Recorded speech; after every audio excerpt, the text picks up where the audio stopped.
तस्वीर इस वक्त लाइव है आपकी टीवी स्क्रीन पर। ये नालंदा विश्वविद्यालय का खंडहर है। अभी जब आप जाएंगे नालंदा यूनिवर्सिटी, जहां पर जो टूरिस्ट हैं, जो पर्यटक हैं, वो ये इन्हीं खंडहरों को देखने के लिए पहुंचते हैं बड़ी संख्या में। इस वक्त भारत 24 एक्सक्लूसिवली आप तक ये जो तस्वीर पहुंचा रहा है, प्रधानमंत्री क्योंकि यहाँ पर मौजूद है, कार्यक्रम में शामिल होने के ठीक पहले वो इसके बारे में जान रहे हैं। नालंदा यूनिवर्सिटी, यहाँ पर आक्रांताओं ने इसको तोड़ दिया था। जब कलाम साहब पहुंचे तो उन्होंने सपना देखा कि इसका पुनर्निर्माण हो। उसके बाद लगातार वहाँ पर जो स्थानीय लोग थे, बिहार के जो युवा हैं, उन्होंने लंबे वक्त से मांग की कि इस दिशा में एक बड़ी पहल, एक ठोस पहल हो, और इसी मांग को सरकार ने समझा। जब आज प्रधानमंत्री नरेंद्र मोदी यहाँ पर पहुँचे हैं तो एक बड़ी सौगात और उस ख्वाब को पूरा करते हुए जो कि वहाँ पर बिहार के लोगों ने देखा, जो देश के युवाओं ने देखा। और सबसे बड़ी बात है कि मोदी 3.0 में बिहार का ये पहला दौरा है प्रधानमंत्री नरेंद्र मोदी का, और एक बड़ी सौगात शिक्षा के लिहाज से, युवाओं के लिहाज से। क्योंकि आप देखिए, जब प्रधानमंत्री ज्ञान की बात करते हैं, यानी कि गरीब की, युवा की, किसान की, नारियों की, तो ऐसे में मोदी 3.0 में सबसे पहले आपने देखा कि प्रधानमंत्री ने जो पहले कलम से हस्ताक्षर किया वो किसानों के लिए था। आपने देखा कि कल प्रधानमंत्री बनारस में मौजूद थे, वहाँ पर उन्होंने किसानों से संवाद किया, वहाँ पर उन्होंने सम्मान निधि जारी की, महिलाओं से उन्होंने बात की।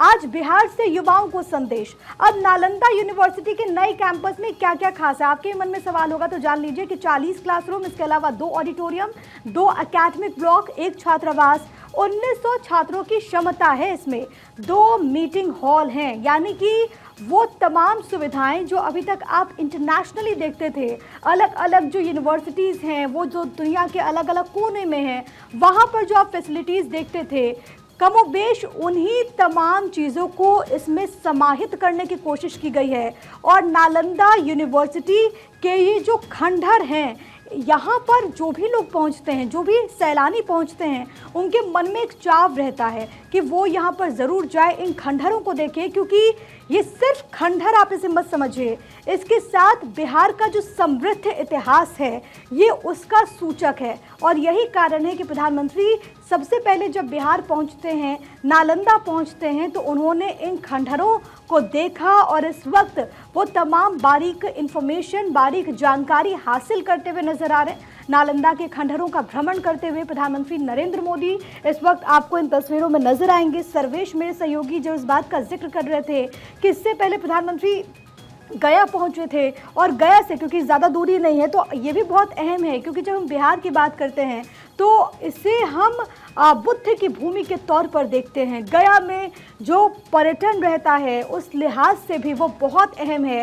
राजगीर की बात करें, यहाँ पर भी साल भर टूरिस्टों का जो जत्था है वो यहाँ पर पहुँचता है, टूरिस्टों की बड़ी संख्या यहाँ पर रहती है।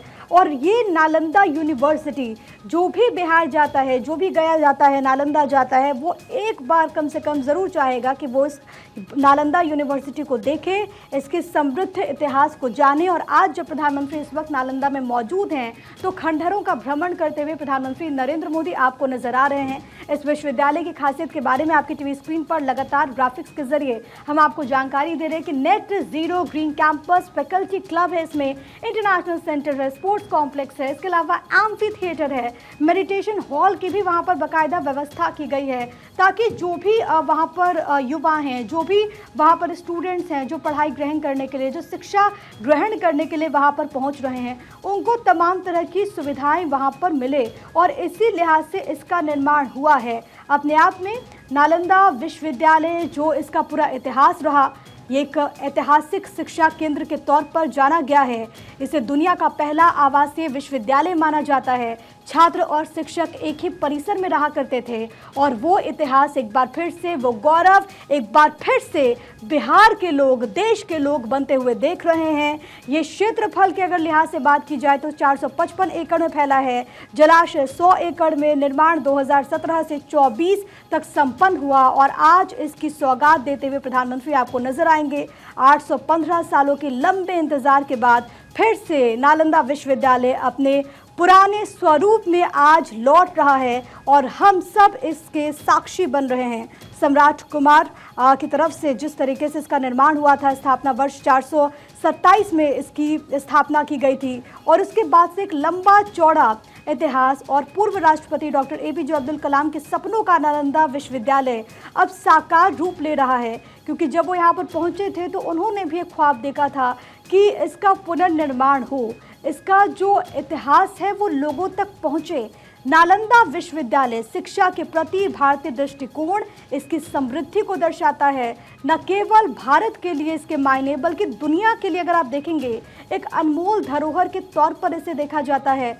और जो इसका इतिहास रहा है नालंदा विश्वविद्यालय का, वो आपकी टीवी स्क्रीन पर है। 450 ईस्वी में गुप्त सम्राट कुमार गुप्त प्रथम ने इसकी स्थापना की थी और उसके बाद लंबे वक्त तक देखिए नालंदा विश्वविद्यालय में लोगों का तांता लगा रहता था, युवाओं का तांता लगा रहता था, जो न केवल भारतवर्ष के अलग अलग हिस्सों से यहाँ पर पहुँचते थे बल्कि दुनिया के अलग अलग कोने से शिक्षा प्राप्ति के लिए यहाँ पर पहुँचते थे। इस विश्वविद्यालय में केवल भारत से ही नहीं, कोरिया, जापान, चीन, तिब्बत, इंडोनेशिया ऐसे तमाम देशों से जो युवा थे वो यहाँ पर पहुँचते थे। इस वक्त प्रधानमंत्री नरेंद्र मोदी खंडहर का भ्रमण कर रहे हैं, इसकी बारीक जानकारी हासिल कर रहे हैं और अब से थोड़ी देर के बाद नालंदा के परिसर का, विश्वविद्यालय के परिसर की वो सौगात देंगे। उस कार्यक्रम में प्रधानमंत्री सम्मिलित होंगे।